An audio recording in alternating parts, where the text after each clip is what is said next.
What is up, everybody? We are live with the Leicester City preview the day after the Reds became Club World Cup champions. What was that you said? Club World Cup champions? I did say Club World Cup champions, yes. Not just champions of Europe, not champions of England. That's just small little teams, and we'll get to that later on. Champions of the motherfucking world, ladies and gentlemen. How are you? I'm delighted to be joined by our good friend Anthony, aka Leicester City FC Boya. Anthony, how are you, sir? Mate, I'm absolutely buzzing. Like, obviously, game yesterday didn't go how I wanted it to, but at the end of the day, great position and just really enjoying the football that we're playing at the moment. Yeah, look, I can completely understand where you're coming from.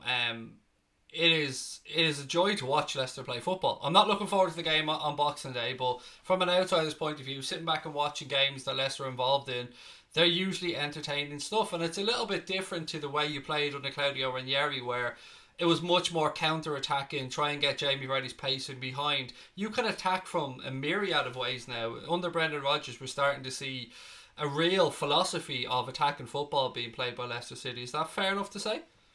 Yeah, definitely. And I think the point about Ranieri there is quite interesting because obviously, again, when we had Ranieri, we sat quite deep and tried to hit teams on the counter with the pace that we had with Mahrez and Vardy. But now it's sort of a transition with Puel, who started sort of, and I'd say always sort of built the structure of of what Brendan Rodgers is doing now.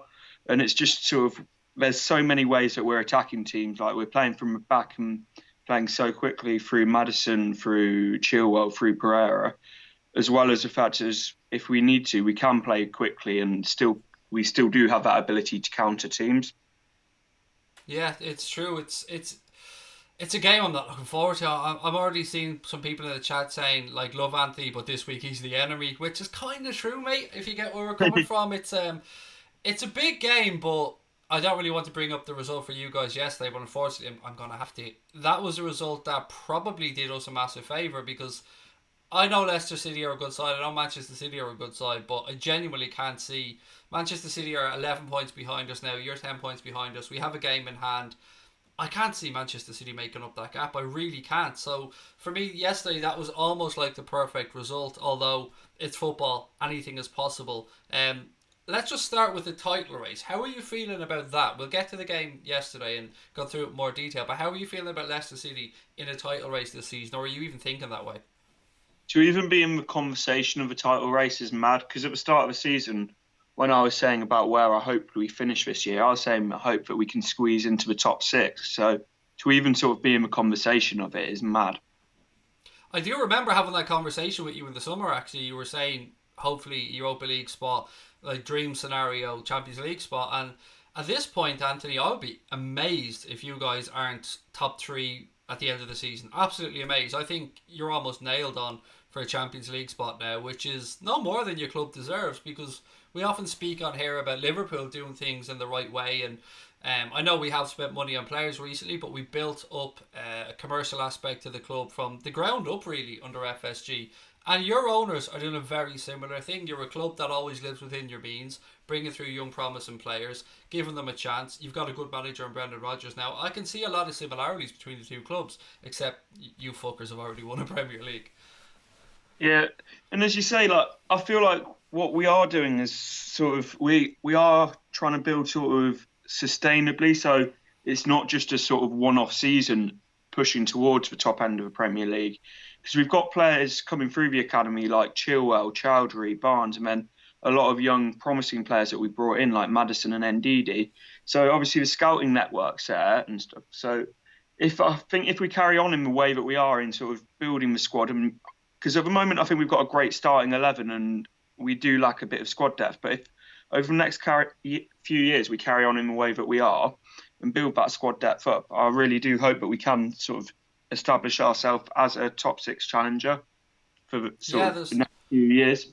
There's a few questions in the chat, and by all means, ladies and gentlemen, I know I'm ignoring the chat a little bit now because of Anthony on, but please do put your questions in for me or for Anthony. I'll be staying on after Anthony leaves, so we'll go through all the stuff with me. But if you have any questions for Anthony or about Leicester City, please do put it in the chat. Cameron put a comment in, said, great move selling Harry Maguire. And you know what, mate? It doesn't look like you guys missing one bit. We really don't. And at the time that we sold him, I was thinking that it wasn't ideal that we didn't bring in another centre back. and I was thinking, well, we're going to have to back Ciancio because he's all we've got, but he's been absolutely outstanding so far this season. I'd still say we need to sign another centre back for cover because as good as the partnership of Johnny Evans and Ciancio has been, you can't depend on two centre backs for the whole season. Yeah, that's it. Yeah, that's true. And we were in a similar position for many years that we had a good start in 11, but the squad depth fell off a little bit. It's only really in the past 18 months that I can look at our squad and think that there's genuine depth there. I looked at the bench yesterday for the Super Cup final, and it was a long list and a good mix of young players and established talent that was at the club. So, from our point of view, I can see so many similarities. As I said, you guys have already done it. You can see in the image there that we have up in tonight's OBS, you pointing to the Premier League trophy, and that was, and look, we've spoken about this on previous streams, but that was one of the greatest sporting stories of the past 20, 25 years, mate. How on earth Leicester City went and won the Premier League. I don't begrudge you it one bit. I'm so happy for you, but what a fairy tale story. Oh, it's just absolutely incredible, and it's a beautiful picture, isn't it? Really. It's a nice looking trophy as well. I'm not going to lie. It's one that will hopefully be looking well in the Anfield Stadium tour pretty soon. It's looking good for us this season, Anthony. And I want to just go into the chat and get a few comments because I hate ignoring the chat when we're doing live streams. Will there be many watch-alongs? Yes, Josh. We'll do all the games on the channel, my friend. I take a draw, said Danny B. And do you know what? I've got to be honest. I take a draw to King Power as well. I will get back to the City game. I keep going away from it. Sorry, I know we need to talk about that. But looking ahead to the game with Liverpool at the King Power, Anthony, what are your thoughts ahead of this one? I'm very confident at home. We've only lost one game under Brendan Rodgers at home, and that was 8 months ago against Newcastle. So, like, we really have turned the King Power back into a fortress. So, I am confident, but I know that you guys are the favourites and stuff. So, I'm expecting a very, very difficult game, but I don't see any reason why we can't at least get a draw and potentially get 3 points. The extra time yesterday for us at the Club World Cup final, immediately my mind was going ahead to the Leicester City game, thinking, look, it's great if we can go on and win this, but Brendan Rodgers and the Leicester City players must be sitting there rubbing their hands together, knowing that not only have Liverpool had to play those extra 90 or extra 30 minutes, excuse me, after a long and hard 90 minutes, we've then got to fly back from Doha, and then basically no time really to train ahead of that game on Thursday.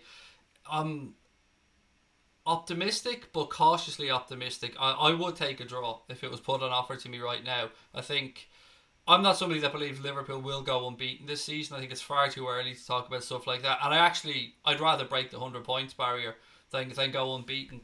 Is it true to say that you guys have more points at this point of the season than you had in your title winning season? I know it was before the Man City game, but I don't know if that still is after it because it was pretty even, I believe. But it's not something that I've really been keeping note of, to be honest. But I believe so. That's a crazy stat, isn't it? It just goes to show how much Spurs fucked up that season. I mean, it was you guys and Spurs. Spurs finished third in the end, didn't they? Did Arsenal pick them to second? Yeah, and we finished 10 points clear of Arsenal. So That is Spurs class. that up. I remember that season just thinking to myself, the wheels are coming off. There's no way. There's no way they're going to keep grinding out. And it seemed to be a lot of 1-0s. You seem to get a lot of 1-0s that season. Or maybe that's just my mind playing tricks on me. No, we did get a lot of sort of close results, 1-0s, but a lot of the time there was quite a few games that come to the top of my head where we didn't play particularly well, but we did get results, which to go on to win it, that's exactly what you have to do. Because you look at Man City last year, they played beautiful football for the majority of the year, but there was games where they didn't play particularly well and they managed to get a result as well. From our point of view, or from your point of view, looking at the Liverpool team, what worries you? What 11 or what? I suppose, look, the front three are the front three, but what midfield do you think, from an outsider's perspective, is Liverpool's strongest or would worry you the most? Fabinho, I think he's brilliant.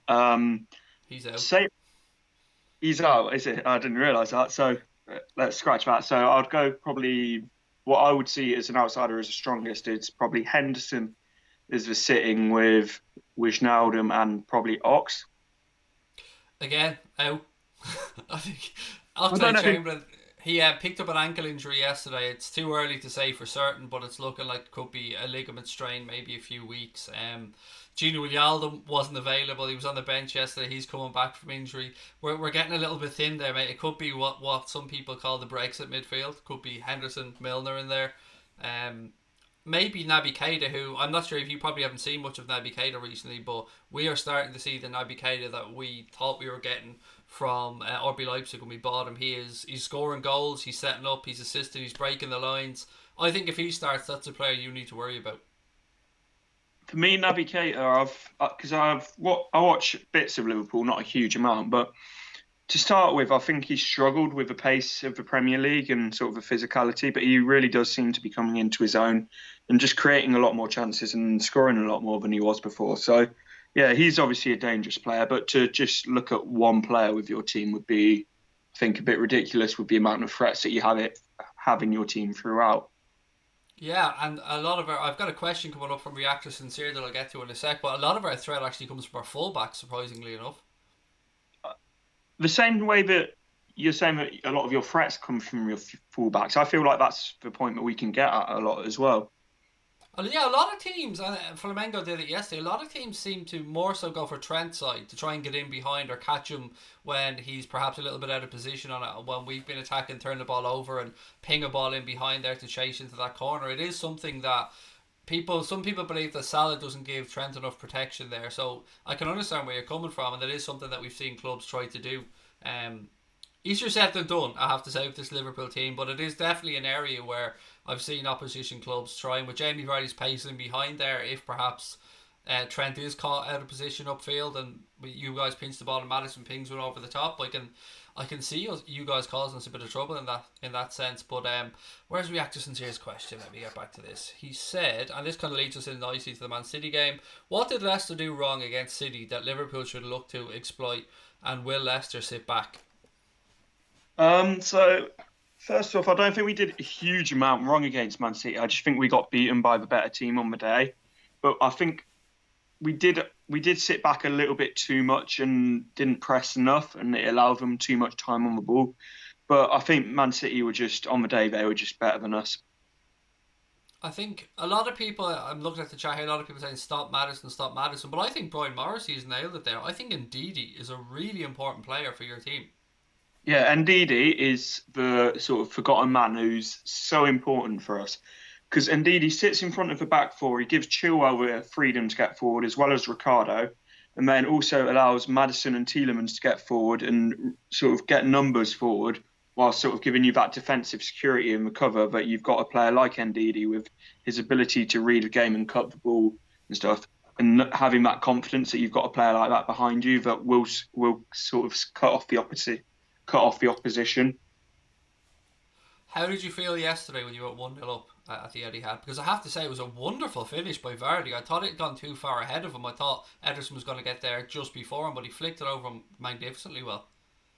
I was very happy, but at the same time, it was completely against the run of play at the time of the game. So I don't want to say I thought I could see what was coming, but I was always fearful of what could have happened.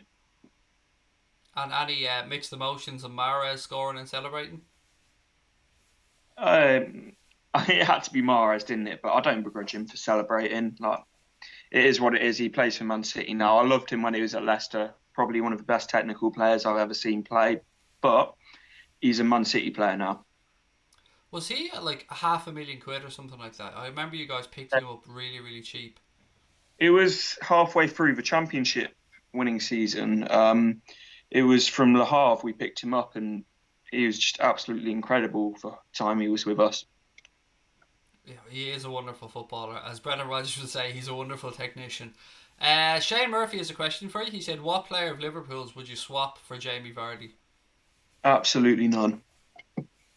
Seriously, Vardy. you wouldn't take Sadio Mane, for instance, over Jamie Vardy. Let's take age into account as well here. Honestly, I wouldn't take any player in the world. Well, I say in the world, in the Premier League over Jamie Vardy right now. Look, I can't sit here and say he's not an amazing form. He is. The guy's banging in goals for fun, and I kind of felt a little bit from when that goal was taken off him recently. Was it a header that the keeper pushed in? I can't remember who it was against. Norwich. That was against Norwich. The header where Krul got a little touch on it. It probably was going wide, to be honest, but it would have been a shame because it would now be 9-9. Would it be Yeah, 10 that's in why I 10? felt sorry. I think it might be 10-10 actually. Yeah, man. If he was to score in the next game against Liverpool, it would have equalled his record. A couple of more questions actually. They're starting to come in thick and fast. Dara Azizi wants to know: is Barnes going to be fit? Is Barnes going to be fit? He might be fit, but whether he plays or not will be a different matter. Is he getting used off the bench more these days? He's getting started a lot, but he's had like I like Barnes, but he's had quite a few average performances to say it kindly. But for me, that is one position we really do need to improve is on the wings. And our very own Conor Crosby said, "Is Ndidi this season's N'Golo Kante?" No, because he's going to be here next year. Oh, I like it. I like a bit of needle, mate. Well in. What have we got? Leicester City FC boys this season. Goal. I don't know what that Patrick's trying to say. Sorry. Some Leicester fans are deluded at Vardy's play, said Liam Cotter. Well, look, you cannot argue with the man's form at the minute. Even from I'm not a massive fan of Jamie Vardy. I don't really, as a player, he's magnificent. I just can't take to the guy. But I can't sit here in good conscience and not highlight how well he's playing this season. He's on fire. How much of that do you think might be down to the fact that he can now solely focus on Leicester City, Anthony, and he doesn't have to worry about sitting on the bench for England? I think there's quite a number of factors that are coming into it, but particularly the fact he's not going away with England to sit on the bench till the 89th minute and travelling around the world. It can only be a good thing for him, sort of having his feet up for the international breaks, allowing him to recover and rest and purely focusing on Leicester games. Scotty wants to know, will Iheanacho play? I hope he does, because he couldn't hit a fucking barn door with a banjo. I hope we see a little bit appearance from Iheanacho. He's he's starting to play a little bit better now, to be honest. When we first signed him from Man City, everyone was expecting him to sort of hit the ground running. Hasn't happened for him, but it was always going to be hard coming into a team where we play one striker, and Vardy's always going to be number one. Well, was at the time that he came in always going to be number one. But I do think that over sort of this season, he's worked hard. His link-up plays come a lot better. He can play the game sort of with his back to the opposition, so his hold-up is very strong. So he's not the player that Vardy is, but he does definitely offer us something different. Um, Perez is another player that interests me. I think he's a much better player than Iheanacho, by the way. And look, I'm a little bit salty about Iheanacho still, for obvious reasons from last season. I still think he missed that on purpose. Nobody's ever going to convince me that little fucker didn't miss that opportunity against City on purpose. It was so bad, Anthony. It still riles me. I'm not gonna lie, mate. It still frustrates me because if we got a draw that game, and then we could have gone on to, if we'd had beaten Chelsea in the final game, which we didn't, I believe we could have gone on for Europa League, but that might have been a blessing in disguise, to be honest, not having European football this year. Reactor Sincere is another question. He said, Leicester have become a club for making great players like Mahrez, Kante and Maddison and Didi. Can Leicester hold on to them for long? I think we're in a better position now to hold on to players than we were when we were selling Kante and Mahrez and stuff. So there's always going to be clubs interested, but I do think we're in a much better position now than we were before. Paul Dunning wants to know, what's your prediction for the game and what's my prediction for the game. So I'm going to go with a 2-2 draw. What about you? Oh, I hate to say it on here, but I'm going to go for a 2-1 Leicester win. You're perfectly entitled to, mate. You're at home. I can understand where you're coming from. If this was us at Anfield, I would have been predicting a Liverpool win. So look, don't feel bad about it. You're perfectly entitled with the form that you're in to believe that you can knock us off our perch at the minute. But we're on cloud nine, Anthony. Mate. I know we need to touch on the Club World Cup for a minute. As an outsider, you said to me obviously you didn't get a chance to see the game because you were up in Manchester. If Leicester were in it, would you give a shit about it? It's one of those things for me. It's like the Community Shield. Unless if you're not in it, it's just one of those that you don't really care about. But if your team's in it, it's a major trophy, isn't it? For us, it was a trophy that we'd never won before, and there was the added incentive of being the first English club to hold the Champions League, the Super Cup, and the World Club Cup at once. United, of course, have won the World Club Cup, and they've won the Champions League, but they didn't hold the Super Cup at the same time. So it was good for us to do it. It was one thing that was missing from the Roll of Honour at Melwood. And yeah, you're right. When you're over there, when you see the fans travelling, when you see the setup over there, when you see Jurgen Klopp and the guys and all the media duties, you do. And you get that beautiful gold badge on your shirt that Real Madrid have practically owned for the past 3 years. Yeah, and to be honest, as much as you'll see people mocking it online and stuff, it's if you win it, you're going to be proud of it. Absolutely. And do you know what? In La Liga, in the Bundesliga, in Serie A, you can wear that badge on your shirt in league games. In the Premier League, you're not allowed. Do you know why that is? That seems a bit strange, being honest. I have this theory that the Premier League just don't look after clubs that are taking part in European competitions. And I don't mean this from a Liverpool perspective. I mean it for all English clubs. They don't help them out with their fixtures. Like when I think last season when Ajax were in the semi final, I think they cancelled one of their league games for them so they could fully focus on the semi finals. Yeah, it's ridiculous, but at the same time, I think the Premier League brings in so much more money from Sky Sports and stuff. They've got to prioritise that. Yeah, I just don't get though why. I'm not trying to sound like a salty fan because we've won it and think that the rules need to be changed for us. That's not what I'm trying to say here, but it does seem a strange one. You can wear it in the FA Cup, I believe, if you register the shirt with the FA Cup. You can wear it in the UEFA Champions League or any European competition, but you can't wear it in the Premier League. I'm not moaning about it because the rules are the rules, but it does seem like a strange one. Yeah, it's a bit. I don't really understand it, but to be honest, you saying this is the first time I've ever sort of heard about this rule because I just presumed it would be on your shirt because I saw bits of it around. I think it was from the official Liverpool Twitter with the gold badge on it, and I just presumed that'll be on your shirt from now. Yeah, well, I'm getting one. Even though I have this year's home shirt, I'm buying another one when that badge comes out. Even though we're probably going to be changing to Nike next season, it is a nice thing to have, and I think it gives you a bit more intimidation factor as well. I mean, call me, I don't know, deluded for thinking that, but when I look at Real Madrid or when I looked at Germany before the last World Cup, I bought the Germany shirt and I had that gold World Cup winners badge in it. I really do think it adds a little bit of prestige to your shirt, and it is a shame we can't wear it in the Premier League, but it was great to go and win it because you're probably not aware of this, but when we played in the Club World Cup in 1981, the year I was born, we lost 3-0 to Flamengo, the team that we beat yesterday, and they have a song that they've been singing for the past 30 years, so it was nice to not get one over on them because they're a good club with good loyal fans, and they've won the Copa Libertadores, which is a very difficult competition to win, and they deserve to be there, but it was nice to right that wrong, mate. I'm not going to lie.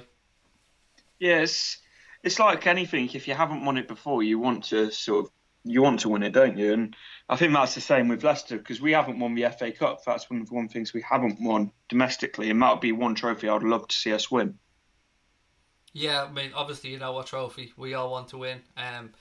Laser focused on that this season. What were your thoughts, by the way, on the situation we ended up in with the Carabao Cup? The fact that we had to send our under 23s almost to go and play Aston Villa. I didn't look into it too much, being honest, but you guys sort of knew around what time the quarterfinals would be with the fixtures. So I think if you were going to have a problem with it, you should have withdrawn at the start, not got to the quarterfinal and then had a problem with it.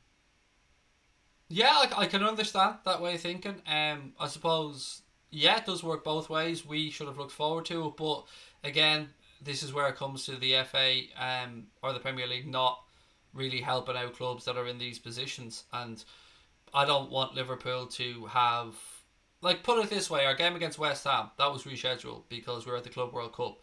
But yeah, our game against Aston Villa had to take place, and the youngsters, I think, went out and performed really well. The scoreline I thought was a little bit deceiving, and congratulations to Aston Villa, who I believe, if memory's right, you guys have drawn in the semi-final. Yeah, and I cannot wait for it. Give them a spanking, mate, because a lot of Liverpool fans are a little bit peeved at some of the celebrations from some of the Aston Villa players. I wasn't. I didn't mind. I thought they were free to I think celebrate. they've got every right to celebrate. They've come up from a championship, not having the best time in the league. They got to a cup semi-final. They've got every right to celebrate, in my opinion. I'm the same. I think every player, like we spoke earlier on about Mahrez, I have no problem with players that used to play for our club celebrating if they score against us either. It's you want to endear yourself to the fans of the club that you're at in that moment. So I personally, I have no problem with the Villa players celebrating. I did just feel really bad for those young Reds though, because I thought they put in. I know you probably didn't watch the game, but I thought they put in a really good performance that night, and there was a little bit of luck for Aston Villa with one of the goals took a massive deflection, but they were clinical, and I suppose it's a good learning experience for those young players. And are you? Do you think Brendan Rodgers wants this trophy? Do you think that it's something he's going to prioritise now, maybe next to the Champions League spot, or do you think he's going to assume he's going to steamroll or Aston Villa and perhaps play a weak inside in the two legs? I don't think so at all, because when you look from our very first game in the Carabao Cup, which was away to Newcastle, even from that game, he played our first team. And against Luton, he played a strong team. And then against Burton, he played a strong team. So it's showing that he is taking the cup seriously, and he does want to get as far into it as we can. And looking ahead to the game against us, because I feel like I'm going all over the place with this chat. We've gone to Club World Cup, we've done the Carabao Cup, we've done your game against Manchester City. What are you expecting Rodgers to do to deal with this Liverpool team, or do you think that he's just going to go and play your game? I'm sort of split on this, because there's two ways that he could set up, which would be he. This is what I'm hoping he does, which is go for the 4-1-4-1, which is a formation we've played throughout the season, really, with one defensive midfielder, and really take the game to you. But he could end up playing with two defensive midfielders, being Chowdhury and Ndidi, and then sort of invite the pressure and try and hit you guys on the break a little bit more. But I'd really hope we can take the game to you. Yeah, your fullbacks again. I spoke about errors being a danger earlier on. I mean, same goes for Leicester City. You could attack from those areas as well. Indeed, in front of that back four does give you added protection there, and then you've got a bit of guile and creativity as well, and pace obviously with Vardy in behind. I think from a neutral's perspective, you're going to watch this game, and it's a sole 8 o'clock kickoff on Boxing Day. I think it's going to be another enjoyable game, mate. I really am. If I wasn't a Liverpool fan, if I wasn't a Leicester fan, I'd probably still watch this game as an outsider, because I think it's two teams to play football in the right way, two good managers, two great sets of fans, and I'm really looking forward to it. And I've been wishing you well all along, and I continue to wish Leicester City well, because I've no problem with you guys as a club. I think your fans are decent. I think your owners are magnificent. I think the way that they're trying to run the football club is fantastic. I think I keep coming back to this. I genuinely believe there's a lot of similarities between the two lots of fans, and I would urge anybody out there on social media, because I've seen obviously some spitefulness from opposition fans towards Liverpool and vice versa.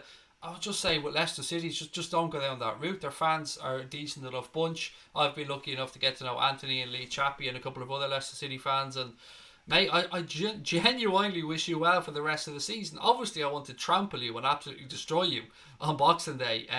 But other than that, I've nothing but respect for your club. Yeah, it's the same the other way. Like, I think Liverpool, like, you've got decent fans and stuff, but as you say, apart from Boxing Day, I hope you guys do go on. If we don't go on to win the league, I would be happy enough if you guys did. But as you said, Boxing Day, I do want to absolutely steamroll you guys. But that's just the same in every game, isn't it? You always want your team to win. 100%. A little message in the chat from Connor. He said, congratulations to you. He said he remembers the last time you were on, you were very close to getting to 1k. You were trying to get there, and now you're almost at 2k. And I'd urge anybody who hasn't subscribed to Anthony's channel, please do. Connor will put a link in there. I think he said there's one in the stream notes as well, but you can just search from LCFC Boya. How's it going, mate? How close to 2k are you, and how is the channel going? I haven't had a chance to watch a lot of stuff recently because I've been up to my eyes, but I've been keeping an eye and knowing that you're growing, and I've seen you post and how close you're getting to 2k. I just want to say congratulations first of all. Thank you. And also, I saw you guys got to 30k today, which is, well, I don't know if it was today, but recently, which is mad. But with my channel, yeah, it's going really well. And I think part of that will probably be down to the success that we're having this season. But yeah, I'm just really enjoying what I'm doing and just having fun with it. Of all the opposition fans that because you're up the top of the table now, you're there to be shot at to some extent by opposition fans. Which group annoys you the most, or which ones do you think are the most salty? you're gonna think I'm just saying this because you guys are Liverpool fans, but I'm gonna say Everton fans. Interesting. Uh, We beat Intriguingly enough, I haven't had much banter, whatever. Well, apart from being called the bald nonce 100,000 times, I haven't had much interaction with Everton fans. So yeah, interesting to hear that. it's just I think it's because we beat them in the 94th minute at the King Power, and then 2 weeks later we beat them on penalties, which yeah, that's got a sting, hasn't it? Yeah, especially when you guys were so close to beating them anyway, and then Baines popped up with an absolute worldie. That was an unbelievable strike, and you see Duncan Ferguson on the sideline celebrating with the ball boys, and um, yeah, it must have been a killer for them to go and lose on penalties. Then somebody put a message in. I was a bit worried yesterday because somebody put a message into our chat saying that Schmeichel had broken his leg in the City game, and I watched the match of the day, and I said, "No, there's no injury there." And I'm glad to hear that he hadn't. How's Chowdhury? How's Chowdhury? He's fine, good, promising young player. He's hasn't had an injury or anything, but yeah, I really like the look of Hamza Chowdhury. But it's hard for him to get any game time when you've got another defensive mid like Ndidi, who's I would say the best in the league. I know you guys are going to say Fabinho, but it's going to be incredibly hard for Chowdhury to get any time in our team. I know after the last game he received some abuse, obviously the tackle of Mohamed Salah and stuff. And again, I just want to take a chance to apologise on behalf of our fan base. Not that I really need to apologise. I didn't say anything myself, but I don't want their fans being dickheads like that. And it was only an any fan base. It's a very, very, very small minority, but I don't like to see, mate. I'm somebody who just wants to let people live and enjoy themselves. And again, we've seen it today, unfortunately, in the Spurs game, and it's not what we want to see in the sport. So I don't want them breaking up any of our players, but it was unacceptable what the guy had to go through as well. So again, just a quick apology on behalf of us all on that one. He shouldn't have to apologise. As you say, it's a few idiots that sort of tarnish a whole fan base. Yeah, it's do you know what gets me though? I said this in social media yesterday. So correctly, all the stuff around racism, homophobia, religious beliefs, all that stuff is highlighted and correctly so. And we don't want to see it in our sport, but it seems that some opposition fans can sing "Feed the Scousers" with impunity, and it does my head in. I have to say, mate, it really does my head in. I heard it sung in the who were Everton playing this week? Oh, I hate to say it, it was sung when we were playing Everton, but at the same time, it does it. It's one of those. I think there was. It got quite because this was the one game I've missed, but it got quite nasty. But it went both ways with obviously stuff with beach eye and stuff. So it's one of those that you shouldn't like. It shouldn't be sung, but I think.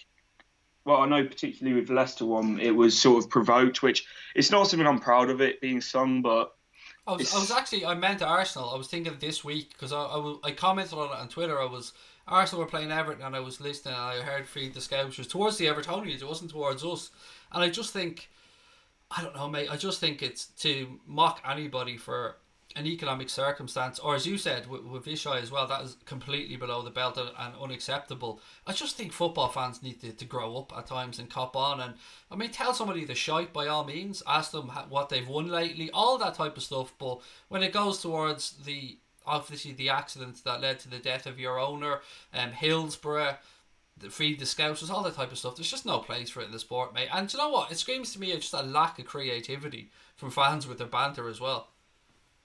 for me, it's one of those like fans know where sort of the line is. Obviously, you're gonna get some fans who push it and stuff, but as you say, it's every club's got enough songs to sing. What like why they? What I don't know why to go that route.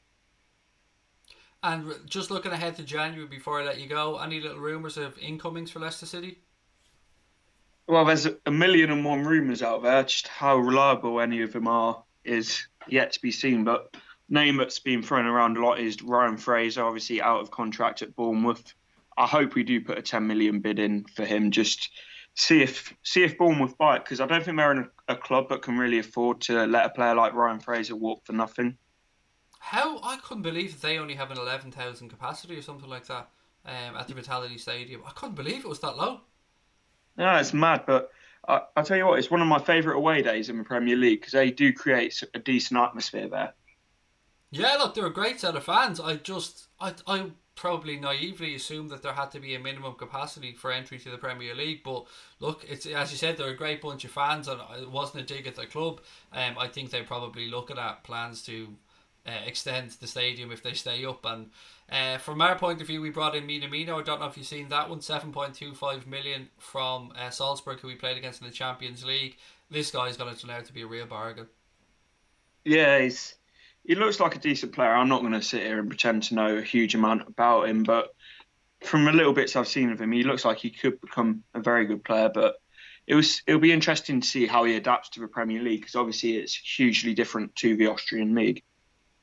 Interestingly, it's a fifth player that Liverpool have bought that have had some uh, background with Ralph Rangnick, who was of course who is now head of the Red Bull franchise, if you want to call it that, with regards to football. He worked at I think Hoffenheim, so we had Roberto Firmino, Joe Matip, who else we got in from Salzburg? Naby Keita, Sadio Mane played at Salzburg as well, and obviously Minamino now is the fifth player that Liverpool have brought in that's had some backing from Ralph Rangnick. So obviously Mr. Rangnick must be bringing in a style of player that Jurgen Klopp keeps an eye on. In fact, you found your new Southampton. Yeah, yeah, much cheaper as well. No, it's good because it's almost buying into a style and trying to buy players that sort of can fit into a system instead of what I say United do a lot, which is sort of buying the flavour of the month and just sort of throwing money anywhere. So it does look like it could be a good signing. And in the January window, with regards to outgoings, perhaps, do you think there's any possibility that somebody's going to come in and try and get Ben Chilwell or somebody like that? No, probably not. Well, Brendan Rodgers has said categorically no one's leaving in January, but you can never say never. Yeah, he also said to us we weren't signing Mario Balotelli, but look, sometimes shit happens. But look, your owners are more the ones I'd be looking at here. They want the club to progress. They want to push on, and they're doing things a clever way. Like I mean, James Madison for was it 10 million, 12 million, something like that at the time. 15, but still incredibly cheap for the player that he is. Unbelievable value, absolutely unbelievable, and a player who I keep saying this at the time we had been linked with. I think he had an ankle injury that kept him out of the last couple of games of the season for Norwich, and Leicester went in and got the job done. And yeah, look, mate, I'm gonna have to let you go, but I just want to again wish you well. May the best team win on Boxing Day, and for the rest of the season, I genuinely wish you guys nothing but the best. Yeah, you too, mate. I'll talk to you soon. Take care, Anthony. Talk to you soon, buddy. Bye. Bye bye. Ladies and gentlemen, it's just me now. Let me take off these headphones. There we go. Sorry, had to turn them off. Oh, it's weird. How are we all doing? Right, let's get into what you want to talk about now. Just a heads up, ladies and gentlemen, this is going to be our last stream before Christmas, so we won't be streaming until Boxing Day now, which will of course be the watch-along of the Leicester City game. Before I get into your comments, I just want to take a second to say thank you guys so much for all your support over the past year and since we started. As you can see, we've done it. We've hit the 30,000 subscriber mark. We're actually really close to even going to 30,200. So if you're watching this and you haven't yet subscribed, please do take a second to do so. Turn those notifications on. And yeah, make sure to give the stream a thumbs up as well. I can't believe we've done it. I genuinely cannot believe that we've done it. 30,000 subscribers is amazing. So look, it's beyond what we'd hoped for when we started the channel. So again, on behalf of myself and Connor and everybody else that's involved with us, thank you for all your love and support. It means the world to us, and if it wasn't for you guys in the community we've built on here, the channel wouldn't exist. So again, thank you, and thank you again, and thank you to Anthony for coming on there as well for a chat. But look, I want to turn it over to you guys now. Anything you want to talk about? This is the last stream before Christmas. Put it in the chat. We'll try and get through it, and I'm just going to read out as many of your comments as I can. Tom Boland said, perfect timing with Minamino now that Alex Oxlade-Chamberlain's picked up an injury. What else have we got? Minamino's going to rip the Premier League apart, said Arlo McKenna. Thank you for making a great stream, said Reactor Sincere. It's honestly our pleasure, mate. It's never a chore to come on here and talk about Liverpool with you guys. Thank you to Brian, thank you to John, thank you to all our mods, anybody else that I've forgotten, Tom Boland and everybody else as well, to Cash for all our appearances, for Dave for all his stuff as well. Probably so many names I've forgotten about. Rod, Raptor, everybody that's been here for such a long time. Thank you guys so much. And as Connor said, please do go over as well and make sure to subscribe to Anthony's channel, Leicester City FC Boya. It's actually just LCFC Boya. Yeah, and we've got some stuff coming up in the new year as well that we think you guys will really enjoy. I've got some more filming coming up with 888 in the new year. Myself and Connor are going over to London in January for a pretty snazzy event that I can't really talk about just yet, but we're looking forward to that as well. We're going to be hobnobbing with some big wigs, shall we say, so we're looking forward to filming some stuff over there, and yeah, just bringing you guys some more great stuff over the next few months. What have we got? What do we think of the abuse that AFTV got? I don't think it was too bad. I was expecting it to be a little bit worse when I watched the video. Look, Arsenal fans are entitled to love or not with regards to AFTV. It's all attention for the channel. It's all publicity for them, and there really is no such thing as bad publicity. So I'm not a fan of AFTV. I don't dislike any of the gentlemen that work for it personally because I don't know them. It's just not my style of content really, but look, they don't need any advice from me, and the abuse that they got, it wasn't too bad, to be fair. I mean, I'm sure they've gotten worse. Any word, on Matip Lovren and Fabinho, said Paul Dunning. I did hear something on, mate, I can't think off the top of my head, sorry. Maybe somebody in the chat can help us out on this one. I don't want to give out bad information. So yeah, I'm not 100% sure on who will be first back. I read something, I just can't put my finger on it though. Sorry, I'd rather not give out any information than give out false information. TR Gaming says, who's the best centre back alongside Virgil van Dijk? You've probably heard me saying this on the channel before, mate, but I'm a true believer in keeping the shirt if you're playing well.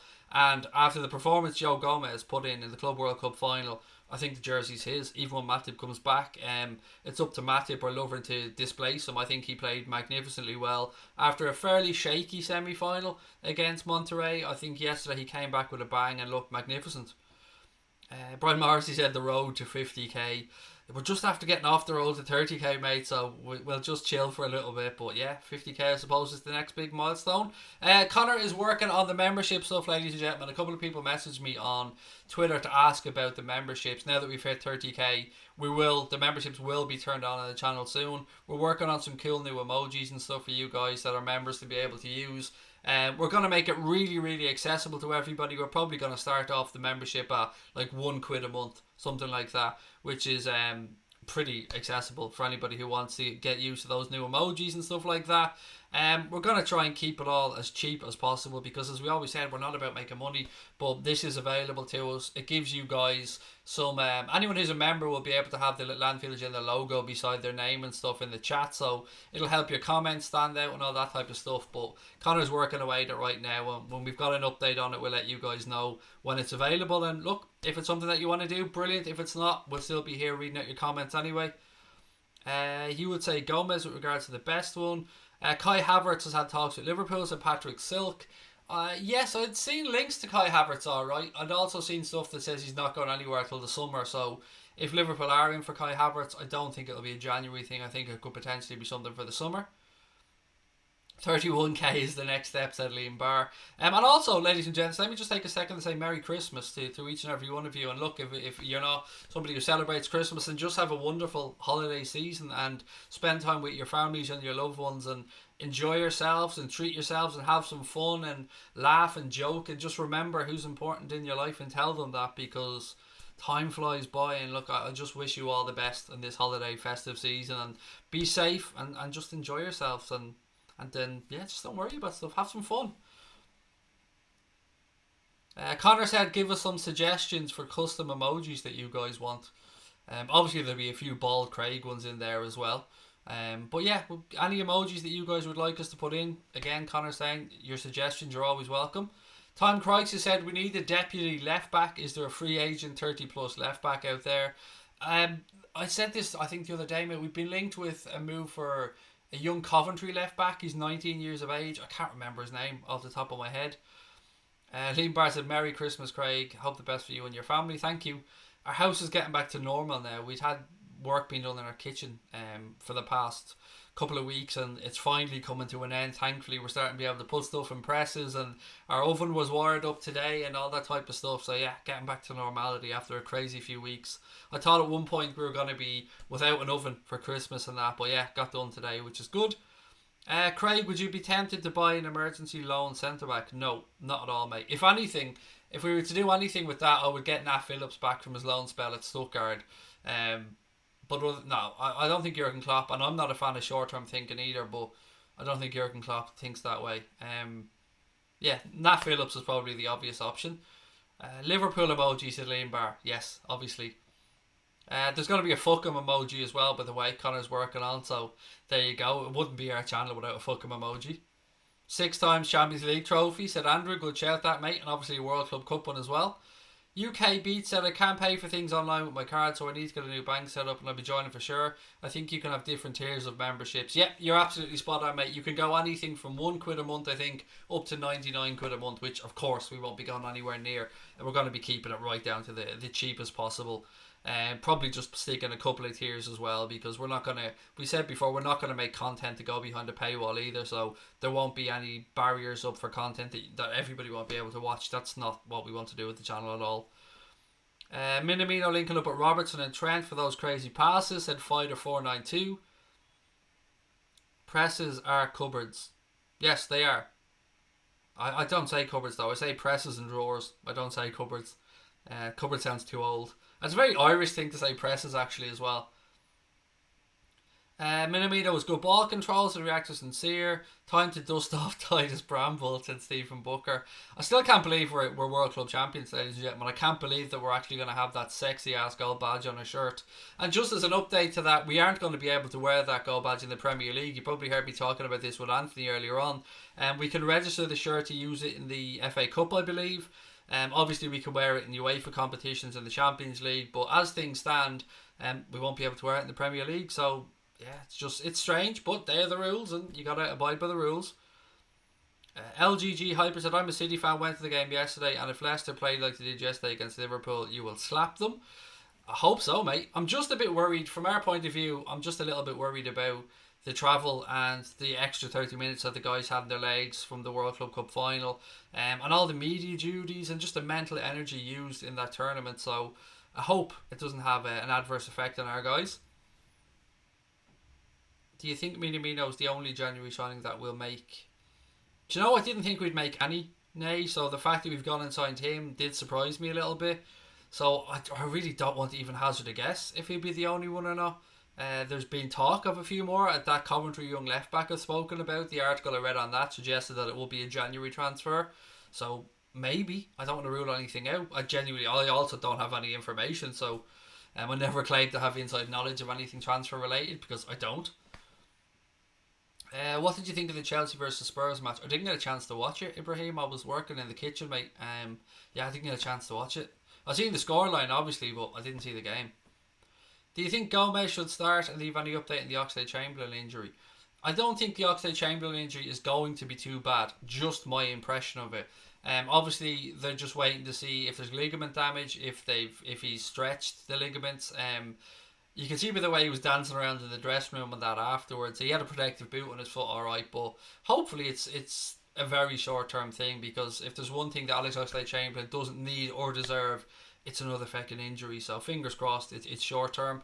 Do I think Gomez should start? Yes. I think if he continues performing like he did in the World Club Cup final, yeah, the shirt should be his. Congrats with the World Club title. Nice freaking channel, dude. Southampton fan, thank you very much. Bubba Mosex. It's an interesting name, but thank you very much, mate. Really appreciate the kind words. Really worried about Oxlade-Chamberlain. I hope his injury isn't too bad. He gets hurt so much. I can even think back to his Arsenal days, said Andrew. I think we'll have one more sneaky one out of the blue. Klopp and Edwards styly transfer, said Stephen Booker. Time Crisis said, don't worry, Craig, the boys will be up for it against Leicester. I genuinely am too worried about it. Whatever happens will happen. I think we have a little bit of a margin for error at the minute, so yeah, it is what it is. Irish Bear said a Diet Coke emoji. I don't know if we get away with that. I think Diet Coke might be a little bit annoyed. We could do a Diet Chav emoji, perhaps. We've a good budget for January. Unless something drastic happens to our team, we won't be signing anybody unless the signings are done now for the end of the season, said Archie. Yesterday was our best performance all season, said LGG Hyper. Yeah, that pitch yesterday, it seemed like it was hard for the guys to get the ball under control and to keep it down. It was bouncing around quite high. I mean, a good example was when Bobby Firmino was through on goal right at the start. Seems to be impossible to keep that ball down. And the one time that Bobby was through on goal yesterday, that he did keep the ball down, hit off the and he did everything right with that opportunity, the one that went out off the inside of the post. I still to this moment don't know how that didn't sneak in, but you know, he popped up at the end and got his goal because that's what Bobby does. Connor said there's a load of chatter about us signing a second Salzburg player, no idea who. Interesting. It won't be Haaland, but yeah, interesting. Moobs emoji, said Cape Town Muslim.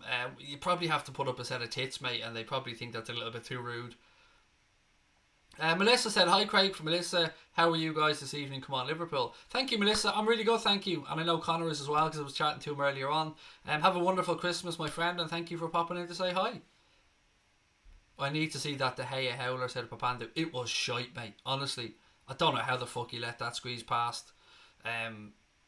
Yeah, what have they done with David De Gea again? I don't know, but it was crazy. If you haven't seen the De Gea gaff from earlier on, it was awful. I really think our new anthem should be Sia Unstoppable, said All About Nah. Salah nearly scored as well, said Callum. Yeah, we created so many opportunities yesterday. I was wondering if it was going to be one of those days and if that match was going to go to penalties.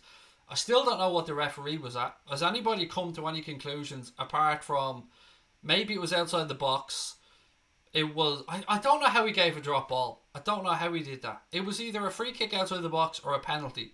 But to rescind the yellow card and give nothing was shambolic. Absolutely shambolic. And also BBC for cutting off before the presentation of the trophy. I know people can say it was on iPlayer, but bear in mind that iPlayer is only available in the UK. It's not available here in Ireland or outside of Ireland, I believe, or outside the UK, because it's region locked. So, and I think people still had issues with the iPlayer as well. I think it crashed because so many people tried to get over there to try and see the presentation. So I thought that was poor form from the BBC. Could you imagine them showing, let's say, the Ashes and not showing England lifting it at the end, or not seeing somebody pick up their Olympic medal or something like that? It just seemed madness to me. Craig, do you think Takumi Minamino will debut against Sheffield United on the 2nd or Everton in the FA Cup? I don't know, Connor. I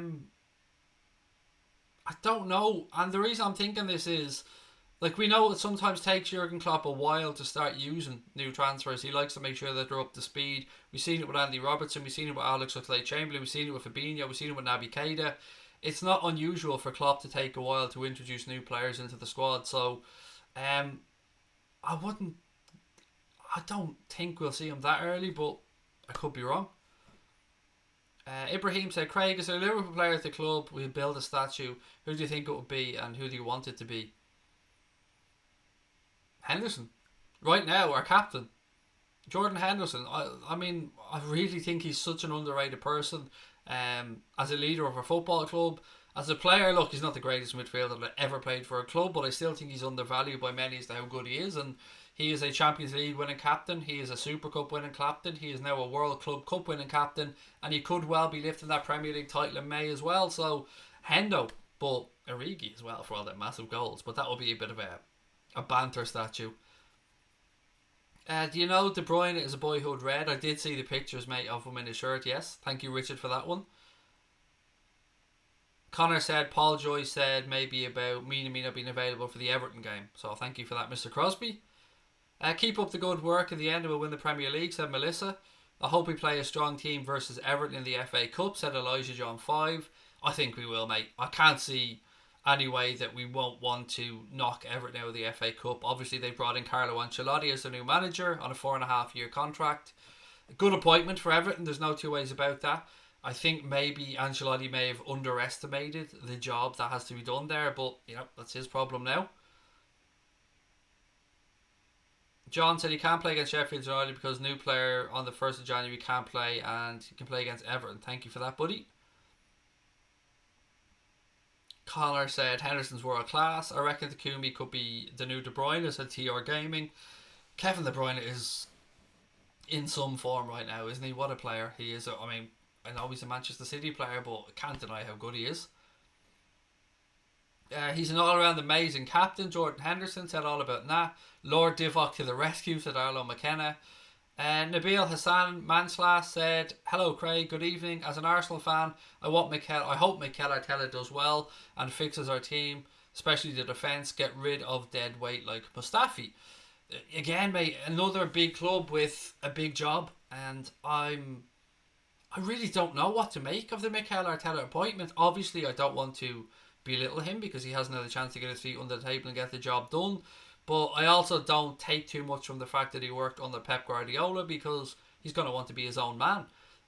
So yeah, it's an interesting one. I think it's a big gamble from the Arsenal board, but I don't know, mate. With Ancelotti available, with Pochettino available, I'm a little bit baffled by it.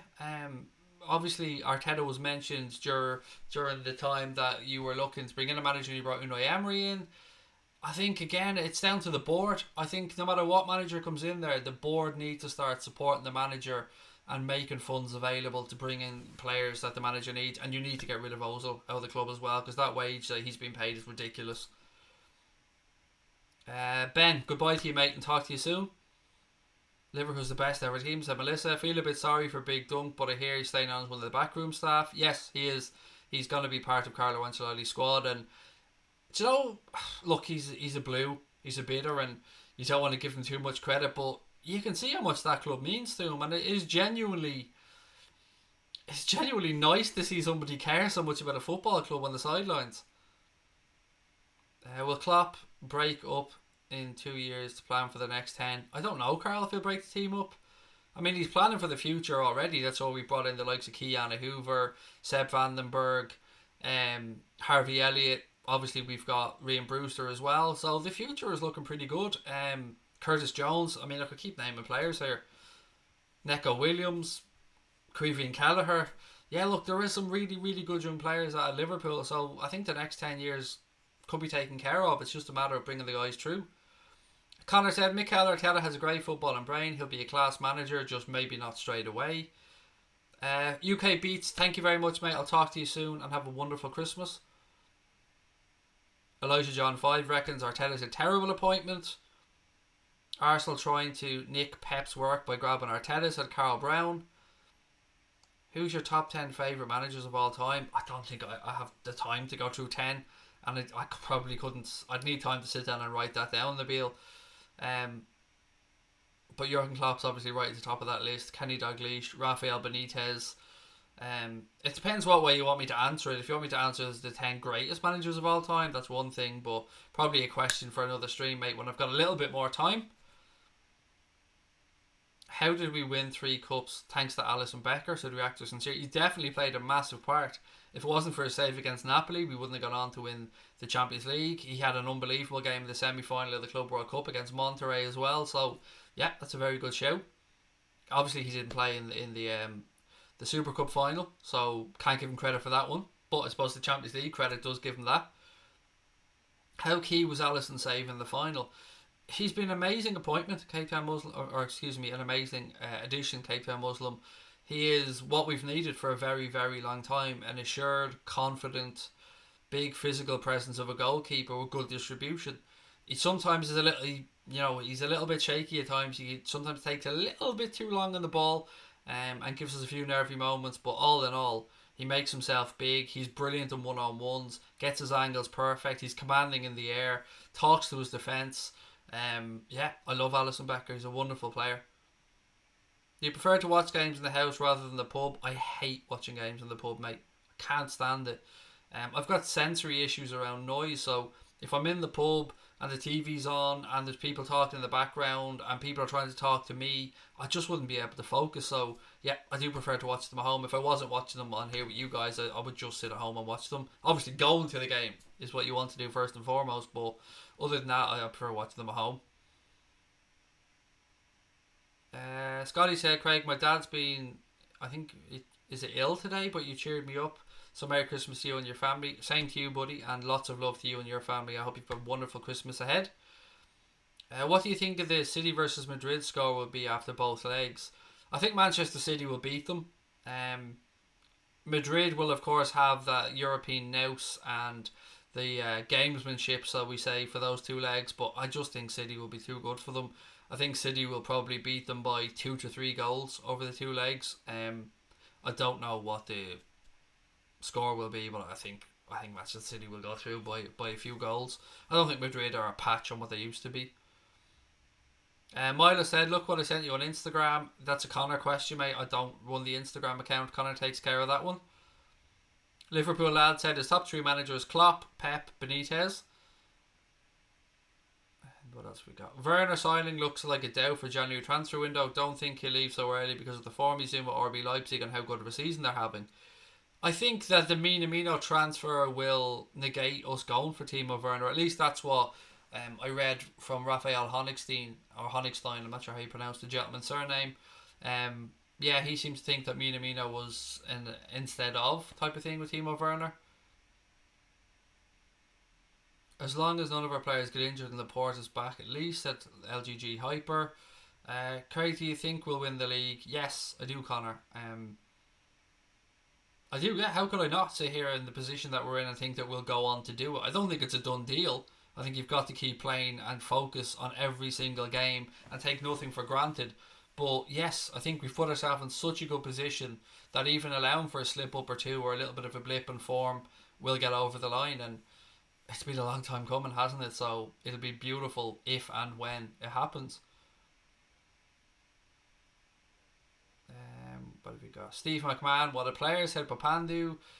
Liverpool are now two trophies clear of Manchester United as the most successful English club, which is great as well. More bragging rights. Nabil said his list is Arsene Wenger, Sir Alex Ferguson, Rafael Benitez, Jose Mourinho, and Pep Guardiola.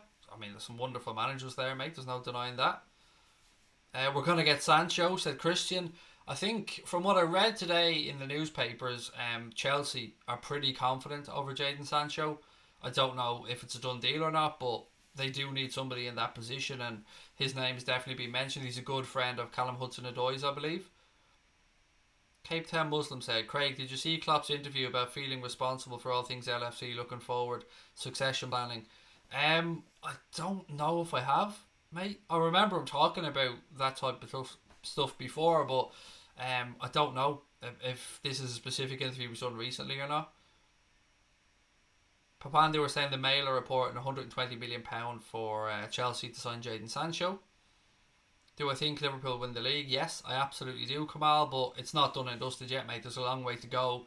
I don't think we'll go unbeaten. I've said that all along, and I'm not really arsed if we do or not. I would love to break 100 points. I'm not going to deny that, but yeah, I mean, you can't count your chickens until the job's done, so Klopp won't be letting these guys rest up.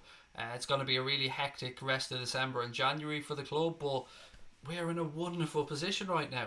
What I think I'll find interesting is how the players and the fans will react if we do lose a game. It's important that we don't all lose our minds. I mean, football clubs lose games all the time. If you look around all the major leagues in Europe right now, I think Liverpool are the ones with the best record that are leading the league. So, yeah, just don't let your heads fall off if we do lose a game. Like, let's say, for instance, we lost against Leicester City. Don't worry about it. Shit happens. Move on. We've still got a nice healthy buffer, and we move on to the next game after that. But I mean, I'm not expecting us. I'm not going and wishing we lose against Leicester, of course. But I'm just saying, relax. If it does happen, don't worry about it. I know sometimes we can be too reactionary as fans and go over the top. But yeah, look, football clubs lose games. It probably will happen. What am I doing for Christmas? Staying with the family during the morning with the kids, and then going up to my mother and father-in-law's to spend time with my wife's parents and her brother and his girlfriend. So yeah, nice family Christmas.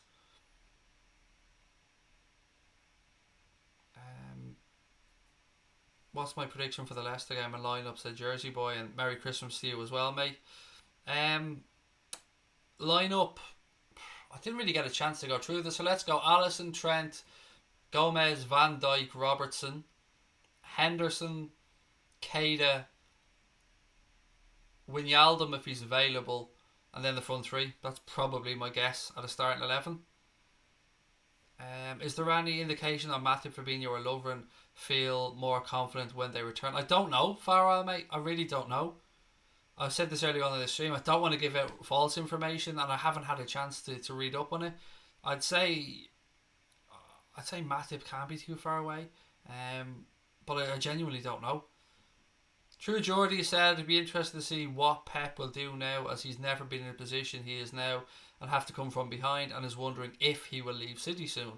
I think everybody's starting to think, is this the year that Pep maybe leaves Manchester City? I did see Pep say the other day that he wants to stay on at the club. I did see him also say that he's denied there's a break clause in his contract for this season. But then again, I've seen other reports say that his wife and daughter maybe have moved back to Barcelona.